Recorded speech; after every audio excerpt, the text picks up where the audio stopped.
আল্লাহর হাবিব সাল্লাল্লাহু আলাইহি ওয়াসাল্লামকে স্বপ্নে দেখলে ও স্বপ্নটা ভুল হয় না।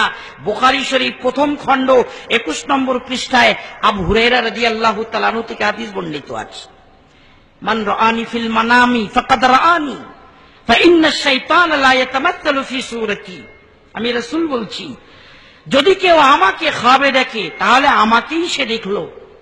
ফা ইন্নাশ শাইতানা লা ইয়াতামাসসালু ফি সূরাতি, কারণ শয়তান আমার রূপ ধারণ করে আমার কোন আশিককে ধোঁকা দিতে পারে না। বলুন সুবহানাল্লাহ।